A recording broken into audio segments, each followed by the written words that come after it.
네, 올해 기초연금은요, 32만 3,180원인데, 내년에는 3.3% 물가 상승률이 반영돼서 33만 4천 원으로 인상이 될 예정에 있습니다.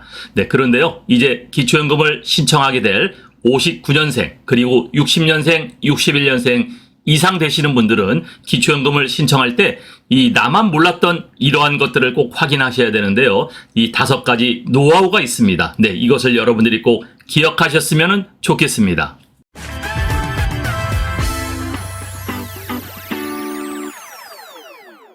기초연금 나만 몰랐던 숨어있던 노하우. 네, 기초연금을 신청할 적에 여러분들이 이런 내용들을 좀 정확하게 알고 있어야 불이익을 받지 않는데요. 오늘은 5가지를 말씀드릴 텐데 정말 이런 것을 생각하지도 못했다가 신청을 했다가 내가 탈락되는 그런 경우가 상당히 많았거든요. 그래서 오늘 이 5가지 특별히 59년생 내년에 신청하셔야죠. 60년생 내후년에 신청하셔야 됩니다. 네, 이런 분들은 미리 준비를 하셔야 되는데요. 이 기초연금 나만 몰랐던 5가지 숨은 노하우를 말씀드리겠습니다. 첫 번째, 기초연금은 여러분 압류가 되지 않습니다. 네, 기초연금도 여러분 통장으로 받는 거죠. 그런데 여러분 그 재정 상태에 항상 좀 어려움이 있어서 가압류가 들어와 있는 그런 경우가 많이 있죠. 또 직장생활 하더라도요. 네, 내가 이 신용에 문제가 있어서 다른 사람의 통장을 쓰는 경우도 종종 있습니다. 네, 그런데요. 이 기초연금은 통장으로밖에는 받을 수가 없는데 그리고 본인이 신청하기 때문에 나만 내 개인 명의의 통장이어야 되는데 과연 이럴 때는 어떻게 하느냐. 네, 그런데 기초연금은 압류하지 못하는 그러한 통장을 전용 통장 신청을 하시면 됩니다. 네, 그걸 일명 압류방지 전용 통장이라고 하는데요. 이 기초연금은 우리나라의 공적연금이고 사회보장급여입니다. 네, 그렇기 때문에요. 수급자의 급여가 압류되는 것을 방지하기 위해서 이 사회보장급여만 입금되고 그 외의 금원은 입금이 안 되는 그런 별도의 통장이 있는데요. 이것을 우리가 압류방지 전용 통장이라고 합니다. 네, 그래서 기존의 통장은 수급금과 본인의 재산이 이렇게 섞여 있을 경우에 이 수급금까지, 기초연금까지 여러분들이 압류되는 사례가 발생하는 그런 경우가 있는데요. 그러나 여러분들이 별도의 통장을 개설하면은 원천적으로 이 압류 발생을 차단할 수가 있습니다. 네, 발급 절차는요. 이 압류방지 전용 통장의 신규 발급을 희망하는 자들은 주소 관할 읍면동에 기초연금 수급자 확인서를 발급받은 다음에요. 네, 여러분 은행이나 우체국농협 이런 데 가셔가지고 여러분들이 그 금융기관에 신청하시면 됩니다. 네, 신청이 되면은요. 이 다시 주민센터로 가셔서 이 신청된 계좌를 가지고 기초연금은 이 계좌로 넣어달라고 여러분들이 다시 신청을 하면 되는데요. 어쨌든 이 사회보장급여만 이 전용으로 들어가게 되는 이 압류방지 전용 통장. 네, 이것은 내가 지금 신용에 좀 문제 혹은 어떤 재산에 문제가 있어서 별도의 통장 개설이 어렵다 하더라도요. 기초연금은 누구나 받으실 수가 있기 때문에 전용 통장 한 개만 개설이 가능하거든요. 이거를 꼭 신청을 하셨으면 좋겠습니다. 두 번째는요, 전기 자동차입니다. 여러분, 기초연금 나만 몰랐던 숨어있던 노하우인데, 우리 지금 기초연금을 신청하려고 하는 지금 베이비 부머들이죠. 58년생, 59년생, 60년생. 네, 그런데 전기차가 요즘 많이 관심이 있어지니까 전기 차량을 지금 타고 계시는 분들이 있어요. 자, 그런데 이 전기 자동차는요, 원천적으로 기초연금을 신청하면은 탈락합니다. 네, 왜 그러냐 하면요. 지금 자동차에 이 고가의 자동차를 갖고 있는 사람들은 기초연금을 지급하지 아니한다. 네, 이렇게 되어 있잖아요. 그런데 이 고가의 자동차란 게 뭐냐? 현재 법률상으로는요. 배기량이 3000cc 이상 되는 사람 또는 차량가액이 4천만 원 이상 되는 승용차. 네, 이렇게 지금 정의하고 있는데요. 네, 전기차는 배기량이 없죠. 네, 내연 엔진이 없기 때문에 배기량이 없습니다. 그러니까 전기차는 차량가액 4천만 원 이상이 되는데 우리가 전기차를 몰적해요. 이런 생각을 해요. 내가 정부 보조금 그리고 지자체 보조금이 있어서 그거를 빼니까 3,500만 원에 샀다. 네, 그런데 사실은 지방 보조금이나 국가 보조금을 합치면 4천만 원이 넘으면은요. 이것은 기초연금 신청하면은 탈락하게 되어 있습니다. 네, 그래서요, 이 전기차 같은 경우에는 내가 받았던 이 보조금을 포함해가지고 여러분들이 차량가액이 산정되니까 지금 전기차가 있다. 그러면 여러분 기초연금 무조건 탈락된다. 이렇게 보시면 돼요. 왜냐하면요, 보조금까지 포함해서 지금 4천만 원 미만의 전기차가 나오질 않습니다. 네, 그렇기 때문에요, 내가 기초연금을 좀 받아야겠다. 그러면은요, 과감하게 전기차를 포기하시고, 예, 일반 3000cc 미만의 승용차를, 요새 뭐 하이브리드 좋죠. 네, 그렇게 차를 바꾸시는 것도 괜찮습니다. 여러분, 그 한 달에 30만 원 정도면은요, 한 달에 내가 들어가는 유류대는 충분히 되잖아요. 그러니까 전기차 여러분 이거를 포기하시고 일반 승용차로 바꾸는 거 여러분에게 권면해 드립니다. 자, 그런데 공동명의의 자동차가 있는 경우가 있어요. 자녀 이름으로, 그리고 자녀와 아버지 본인과 공동명의가 있는데, 이런 경우에는 여러분 공동명의는 무조건 본인도 이 기초연금 신청할 때에 차량이 여기에 잡히게 되어 있습니다. 그렇기 때문에 이것도 여러분 잘 조심하셔야 되고요. 부부가 공동명의 하는 경우도 있죠. 그러나 이 부부가 공동명의에서 자동차가 한 대이면은 이거는 뭐 그냥 가구당 한 대로 산정이 되는 거니까요. 이 자동차 부분, 특히 전기 자동차 여러분 꼭 조심하시기를 바랍니다. 세 번째는요, 노인 일자리 신청은 기초연금 수급자만 가능합니다. 네, 지난번에 우리가 고영인 의원 그 세미나를 할 적에 제가 가서 이런 발표를 했었는데요. 이때 당시에 많이 참석했던 노인분들이 또 건의사항이, 왜 기초연금 수급자만 노인 일자리 신청을 주고 기초연금을 탈락된 사람은 주지 않느냐. 그래서 이것도 개선해 보겠다고 이렇게 의견 수렴하는 것을 제가 가까이서 들었을 수 있는데요.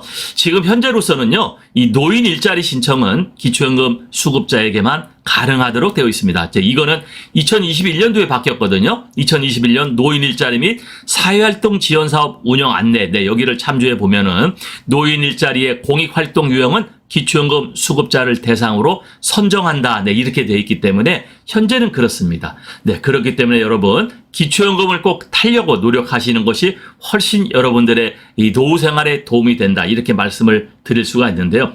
또 하나 여러분 잘 몰랐던 게 있어요. 이동통신료. 네, 지금은 60대, 70대, 80대 전부 다 스마트폰이 없지 않죠. 네, 누구나 사용하고 있죠. 그래서 기초연금을 타시는 사람은 이 스마트폰의 요금 감면 서비스에도 해당이 됩니다. 그렇기 때문에 이동통신 요금을 감면받을 수가 있거든요. 네, 그렇기 때문에 이 기초연금을 꼭 여러분들이 수급하셔가지고, 네, 노인 일자리도 참여하시고, 또 이 스마트폰, 이 이동통신도 여러분들이 감면받으셨으면 좋겠습니다. 부탁의 말씀 드립니다. 여러분께서 눌러주시는 이 구독과 좋아요는요, 매주 영상을 만드는데 큰 힘이 됩니다. 여러분 꼭 응원해 주시길 부탁드릴게요.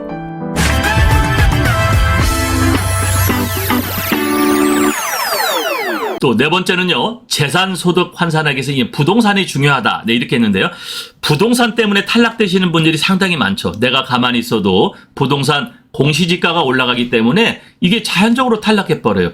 자, 그런데 부동산이 두 개가 있는 집이 있어요. 그런데 부동산 두 개라는 것이 그렇게 뭐 큰 높은 금액이 아니에요. 서울에 몇십억짜리 이 아파트 하나보다 지방에 두 개 있으면요, 두 개 합쳐봤자 뭐 몇 억밖에 되지 않잖아요. 자, 그런데 이 재산소득 환산액에서 부동산이 두 개 있는 경우는 과연 어떻게 되겠습니까?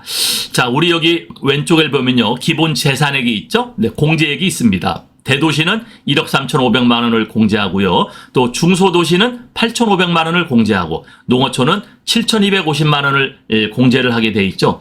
자, 그런데 여기 오른쪽에 예가 나와 있네요. 부부의 주민등록상 주소지가 서로는 다른 경우에는 부부 중 상위 도시를 기준으로 한다. 자, 부부가 각자에게 부동산을 하나씩 갖고 있어요. 자, A는 대전광역시에 1억 원짜리 아파트를 소유해서 거주하고 있고, 또 그 배우자 B는 강원도에 1억 2천만 원짜리 아파트를 소유해서 거주하고 있어요.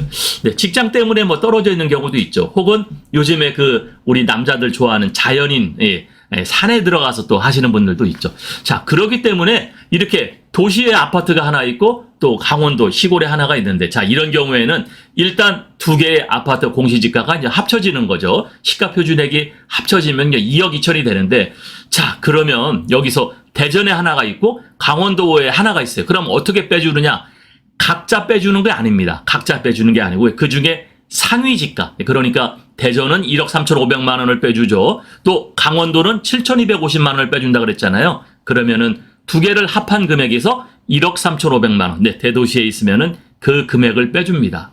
혹시 여러분들이 계산할 적에 이렇게 두 채가 있으면요, 각자 빼시는 분이 있어요. 대도시는 1억 3,500만 원 빼고, 또 강원도에 있는 것은 또 7,250만 빼는데 그렇지는 않고요. 합산된 가격에서 상위 이 거주지에 있는 것을 빼준다. 이렇게 이해하시면 좋겠습니다. 네, 그리고 마지막 다섯 번째는요, 소득의 범위에 속하지 않는 그런 소득이 있어요. 장애인 복지법에 의한 장애수당, 또 장애인 아동수당, 보호수당, 또 장애인 연금법에 의한 장애인 연금, 또 아동수당 같은 경우요, 또 실업급여도 있죠. 여러분, 실업급여는 되게 은퇴하고서 많이 이거를 신청을 하기 때문에 이 기초연금 신청하는 시기에 실업급여 타시는 분이 있는데 걱정하지 않으셔도 됩니다. 네, 이런 것들은 소득에 들어가지 않기 때문에요. 여러분들이 이런 것은 따로 산정할 적에 내가 이 실업급여 때문에 기초연금 못할 것 같다 걱정하고 계시는데 그렇지 않아요. 그리고 요즘은 또 실업급여를 9개월까지 주죠. 실업급여를 탈 수 있으면 또 실업급여도 무조건 지급 받으실 수 있는 게 좋죠. 실업급여도 신청하시는 게 좋습니다. 네, 이상은 오늘은요, 기초연금, 나만 몰랐던 이 숨어있던 5가지를 말씀드렸는데요. 어쨌든 여러분들이 이 5가지를 잘 기억하셔서 이제 59년생 내년도부터 신청을 하셨죠. 60년생 또 내후년부터 신청합니다. 여러분들이 기초연금을 받으셨으면 좋겠습니다.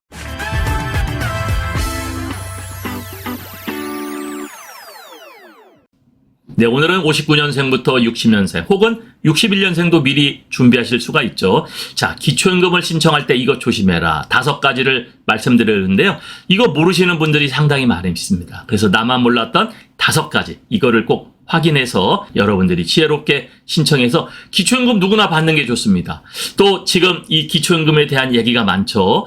뭐 40%만 주고 또 금액을 높여야 된다. 혹은 70% 그냥 유지가 되는데 이걸 줄여야 된다. 아니면은 지금 현재 법안 상정으로는 100% 확대하는 법안이 상정되어 있는데 어쨌든 우리나라는 국민연금이 있다 하더라도 노인 빈곤율을 해소할 수 있는 것은 기초연금이 가장 빠르고 정확하게 해소가 됩니다. 그래서요, 국민연금 우리가 연금 개혁을 한때 하더라도요, 기초연금이 가장 기본 이 베이스가 돼서 기초연금과 국민연금 그리고 퇴직연금까지 같이 우리가 정말 지혜로운 그러한 연금 개혁의 코리아 연금 개혁 K연금이 되었으면 좋겠습니다.